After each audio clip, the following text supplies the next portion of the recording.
الحمد لله وكفى وسلام على عباده الذين اصطفى أما بعد أعوذ بالله من الشيطان الرجيم بسم الله الرحمن الرحيم سبحان ربك رب العزة عما يصفون وسلام على المرسلين والحمد لله رب العالمين اللهم صل على سيدنا محمد وعلى آل سيدنا محمد وبارك وسلم۔ ہمیں اپنی اوقات کا پتہ نہیں کہ کتنے کمزور ہیں، حالات کو بدلنے کی کوشش میں لگے ہوئے ہیں۔ بھئی حالات کا بنانے والا، بھیجنے والا اللہ رب العزت ہے، وہ مغیر الاحوال ہیں، جب چاہتے ہیں حالات کو جیسا چاہتے ہیں بدل دیتے ہیں۔ تو یہ تو حکم پروردگار کا ہوگا تب بدلیں گے۔ دنیا کے کہنے سے حالات بدلتے تو دنیا جنت نہ بن جاتی، ہر بندہ اپنی من مرضی کی زندگی گزار رہا ہوتا۔ تو ایک ترتیب ہے اللہ رب العزت کے ہاں، چنانچہ ہمارے مشائخ نے 4 باتیں کہی ہیں، لوہے کی لکیر ہے، جب آزمائیں گے ان باتوں کو کھرا پائیں گے۔ پہلی بات کہ جو شخص اپنے اعمال کو سنوار لیتا ہے اللہ تعالیٰ اس کے حالات کو سنوار دیتے ہیں۔ جو شخص اپنے اعمال کو سنوار لیتا ہے اللہ تعالیٰ اس کے حالات کو سنوار دیتے ہیں۔ ہم اس کوشش میں لگے ہوئے ہیں کہ حالات پہلے سنوریں پھر اعمال سنواریں گے۔ آپ بات کریں دوست سے، بھئی آپ مسجد میں نظر نہیں آتے، کچھ کاروباری حالات ٹھیک نہیں، ٹھیک ہو گئے تو میں مسجد میں آؤں گا۔ یعنی ہم چاہتے ہیں حالات پہلے ٹھیک ہوں، اعمال بعد میں ٹھیک ہوں گے۔ کیسے ترتیب الٹ سکتے ہیں ہم؟ چنانچہ جسے دیکھیے وہ اسی کوشش میں لگا ہوا ہے کہ پہلے حالات ٹھیک ہوں بعد میں اعمال ٹھیک کریں گے۔ تو ترتیب ہی الٹی ہم کرتے پھر رہے ہیں۔ اعمال کو جو شخص سنوار لیتا ہے اللہ تعالیٰ اس کے حالات کو سنوار دیتے ہیں۔ اعمال بگڑیں گے، حالات بگڑیں گے۔ جب کہا میں نے کہ یا اللہ تو میرا حال دیکھ، جب کہا میں نے کہ یا اللہ تو میرا حال دیکھ، حکم آیا میرے بندے نام اعمال دیکھ۔ ہم حالات کا تو شکوہ کرتے ہیں، اپنے عمل تو نہیں نہ دیکھتے۔ تو اعمال کو سنوارنے سے اللہ تعالی حالات کو سنوار دیتے ہیں۔ ہم اپنے اندر تقوی اور صبر و ضبط پیدا کریں، اللہ رب العزت ہر دور اور ہر زمانے میں تقوی اور صبر والے بندے کو فرش سے اٹھائیں گے، عرش کے اوپر بٹھائیں گے، تخت کے اوپر بٹھائیں گے۔ اب تقوی اور صبر کی طرف تو ہم آتے نہیں، چاہتے ہیں زندگی تو رہے جیسے ہم گزار رہے ہیں، حالات سیدھے ہو جائیں۔ کیسے حالات سیدھے ہو سکتے ہیں؟ سمپل سی مثال ہے کہ بجلی سے ایک مشین چلتی ہے، اب ایک بندہ مشین کو روکنا چاہتا ہے، ایک ہی ترتیب ہے کہ پیچھے سے بٹن بند کرو۔ آپ بٹن بند نہیں کریں گے، ہاتھ سے مشین کو پکڑ کے روکنے کی کوشش کریں گے، ہاتھ کٹوا بیٹھیں گے، سارا دن زور آزمائی کریں گے، مشین کہاں رکے گی؟ تو عقل مند بندہ مشین کو پکڑ کے نہیں کھڑا ہوتا، وہ سوئچ کو بند کرتا ہے۔ حالات کا سوئچ اللہ رب العزت کے ہاتھ میں ہے۔ تو ادھر رجوع کرنے کی بجائے کہ اللہ حالات کو ٹھیک کر دیجئے، ہم حالات کی مشین کے ساتھ کشتی کر رہے ہیں۔ کون ہمیں عقل مند کہے؟ تو پہلی بات، جو شخص اپنے اعمال کو ٹھیک کر لیتا ہے اللہ رب العزت اس کے حالات کو ٹھیک کر دیتے ہیں۔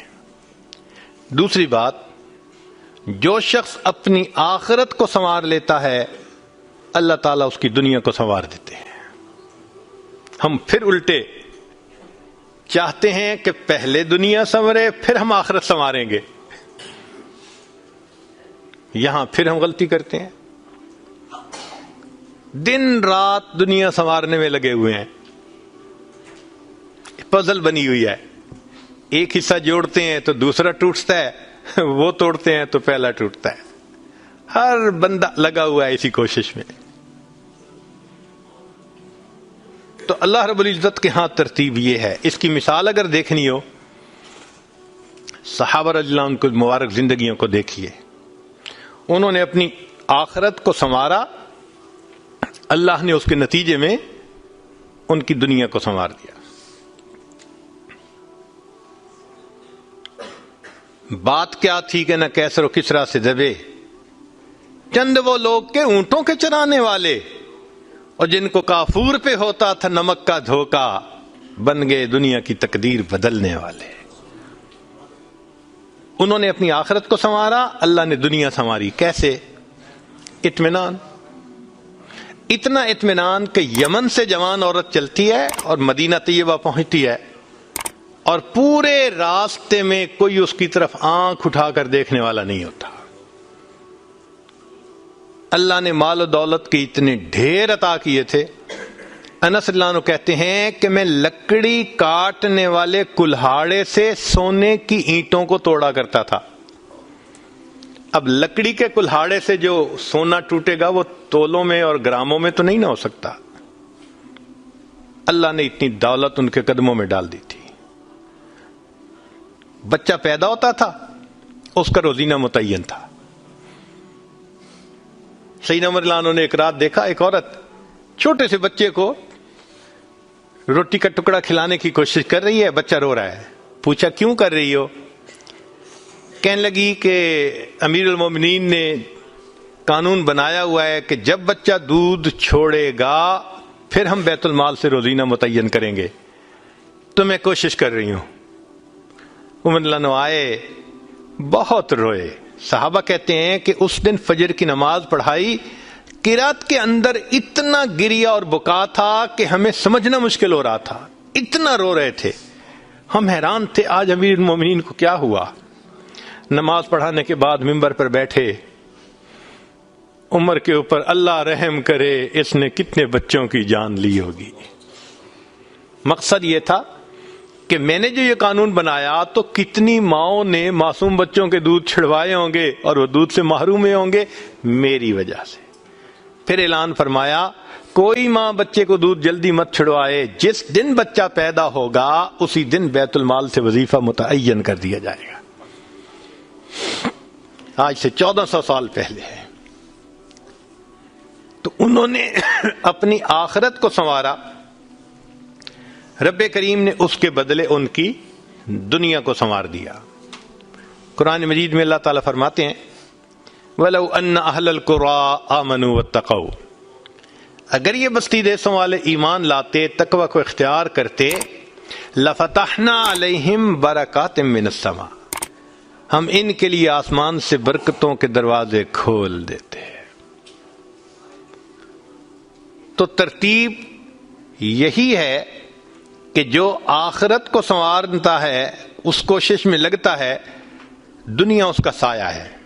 اللہ دنیا کو خود بخود سنوار دیتے ہیں، الگ سے محنت نہیں کرنی پڑتی. مثال کے طور پہ جو بندہ سچ بولتا ہے تجارت میں، اللہ تعالیٰ اس کی تجارت کو خود سنوار دیتے ہیں. قسم اٹھا کے یہ بات کہی جا سکتی ہے کہ سچ بولنے والا تاجر کبھی مفلس نہیں ہو سکتا.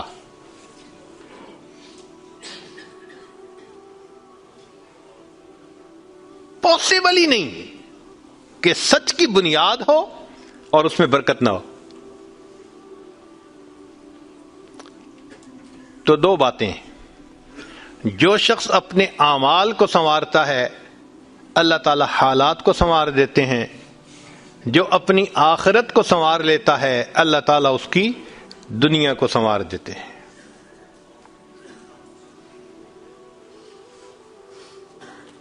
ہارون رشید اپنی کھڑکی میں سے نیچے دیکھ رہا ہے، مسجد کے دروازے پر امام ابو یوسف رحمۃ اللہ علیہ تشریف لا رہے ہیں، اور ان کے پیچھے دو شاگرد ساتھ ساتھ جڑے ہوئے ہیں. دونوں چاہتے ہیں کہ میں جوتے اٹھاؤں، ہر ایک اس کوشش میں ہے. جب امام ابو یوسف رحمۃ اللہ نے جوتے اتارے تو ان میں سے ایک بچے کا ہاتھ ایک جوتے پہ پڑا، دوسرے کا ہاتھ دوسرے جوتے پہ پڑا، دونوں نے ایک ایک جوتا اٹھا لیا. پھر انہوں نے فوراً آپس میں یہ طے کر لیا کہ ایک نے کپڑا بچھایا، رومال، ایک نے بھی جوتا ڈالا، دوسرے نے بھی اس میں ڈال دیا. ایک نے ایک طرف سے پکڑ لیا، دوسرے نے دوسری طرف سے، کہ دونوں کو جوتے اٹھانے کا اجر مل جائے. حضرت آگے جا رہے ہیں اور پیچھے دو طالب علم اس طرح جوتے لے کے جا رہے ہیں کہ رومال کے اندر جوتے ہیں، ایک نے بھی پکڑا ہوا ہے دوسرے میں بھی پکڑا ہوا ہے. ہارون رشید نے دیکھا تو ٹھنڈی سانس لی. بیوی نے پوچھا ہارون رشید کیا ہوا؟ کہنے لگا یوں تو دنیا ہمیں بادشاہ کہتی ہے، ہمارے جوتے اٹھانے کے لیے بھلا کون جھگڑتا ہے.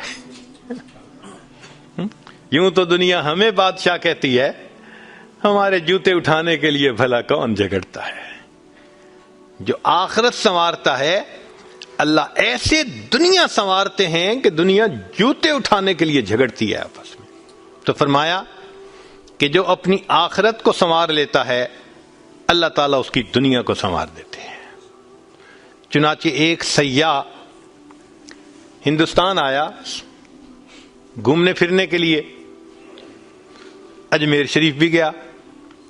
وہاں اس نے حضرت خواجہ معین الدین چشتی اجمیری رحمۃ اللہ علیہ کے مزار پہ دیکھا مسلمان بھی آ رہے ہیں اور ہندو بھی آ رہے ہیں اور سکھ بھی آ رہے ہیں.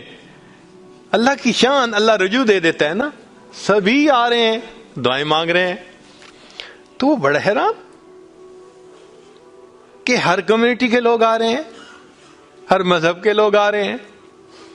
تو جب واپس گیا تو بیوی نے پوچھا کہ بتائیں آپ نے کون سی انوکھی چیز وہاں دیکھی؟ تو اس نے کہا ہاں میں نے ایک چیز انوکھی دیکھی کہ ایک شخص قبر میں لیٹا ہوا تھا مگر لوگوں کے دلوں پر حکومت کر رہا تھا. ایک شخص قبر میں لیٹا ہوا تھا مگر لوگوں کے دلوں پہ حکومت کر رہا تھا. اللہ تعالیٰ یوں دنیا سنوارتے ہیں. تو دو باتیں، جو شخص اپنی اعمال کو سنوار لیتا ہے اللہ تعالیٰ اس کے حالات کو سنوار دیتے ہیں، اور جو شخص اپنی آخرت کو سنوار لیتا ہے اللہ تعالیٰ اس کی دنیا کو سنوار دیتے ہیں. تیسری بات کہ جو شخص اللہ رب العزت سے اپنے تعلق کو سنوار لیتا ہے اللہ مخلوق سے اسے تعلق کو سنوار دیتے ہیں. آج ہم چاہتے ہیں چچا راضی ہو جائے، پھپھو راضی ہو جائے، بہن راضی ہو جائے، اور عجیب بات ہے یہ رشتہ داریوں کے معاملے ہیں ہی ایسے، کھاؤں کدھر کی چوٹ بچاؤں کدھر کی چوٹ، سمجھ ہی نہیں لگتی کہ سب کو کیسے راضی کیا جائے. انسان حیران ہوتا ہے اور جی ہم تو سب کے ساتھ اچھا کرتے ہیں مگر پتہ نہیں رشتہ دار ہم سے راضی نہیں ہوتے. اس کے پیچھے بھی راز ہے. کیوں؟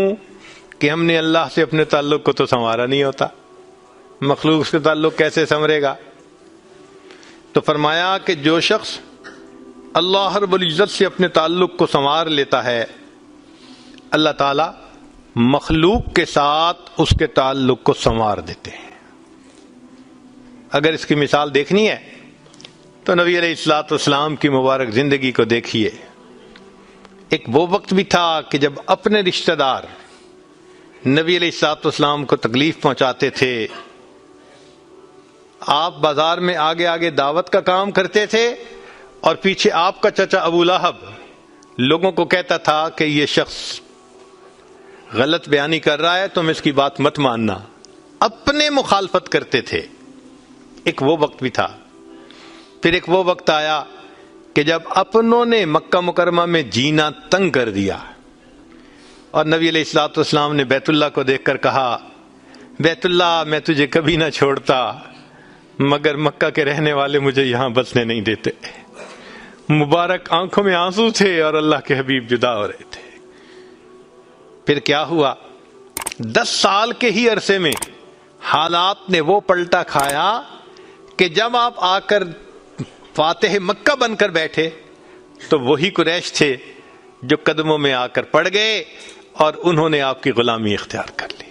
ہندا نے کہا جتنے خیمے دنیا میں تھے سب سے زیادہ آپ کے خیمے سے مجھے نفرت ہوا کرتی تھی، آج جتنے خیمے ہیں سب سے زیادہ محبت مجھے آپ کے خیمے سے ہے.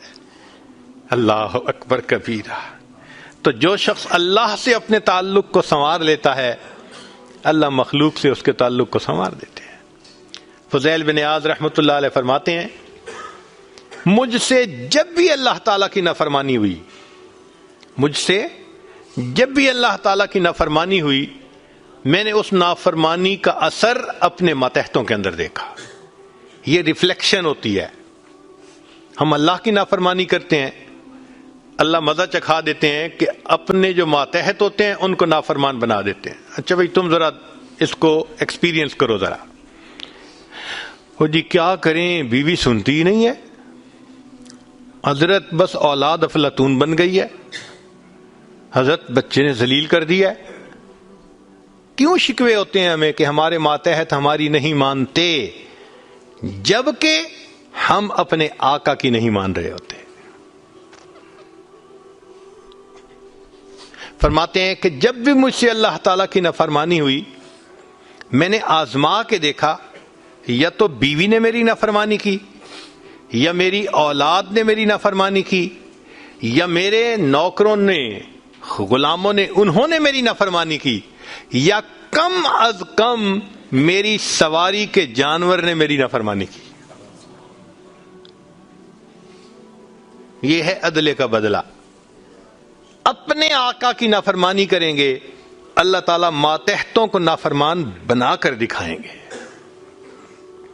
اس لیے اولاد کے شکوے کرنے کی ضرورت نہیں ہے، بیوی کے شکوے کرنے کی ضرورت نہیں ہے.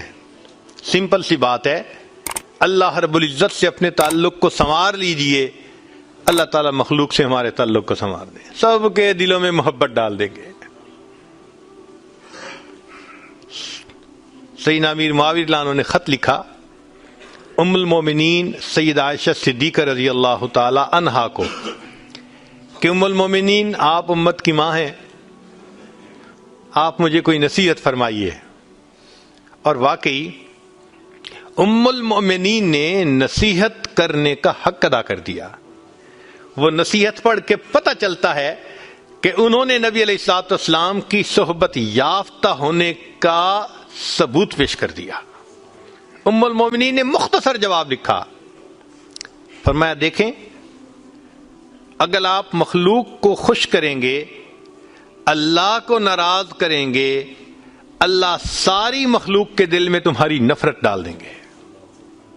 یہ اندر سے تم سے نفرت کرتے پھریں گے. اور اگر تم اللہ کو راضی کرو گے گو کہ مخلوق ناراض ہو رہی ہے اللہ تعالیٰ اسی مخلوق کے دل میں تمہاری محبت ڈال دیں گے، یہ سب تمہارے دوست بن جائیں گے. تو اصل تو اللہ کو راضی کرنا ہے. تو فرمایا کہ تم اللہ سے اپنے تعلق کو سنوار لو، اللہ تعالیٰ مخلوق سے تمہارے تعلق کو سنوار دیں گے. تو اولاد کو نیک بنانے کا سب سے آسان طریقہ خود نیک بن جائیے. جو خود نیک بنتا ہے اور اللہ کے حکم کو توڑنے سے باز آ جاتا ہے اللہ تعالیٰ اولاد کو مطیع اور فرمانبردار بنا دیتے ہیں.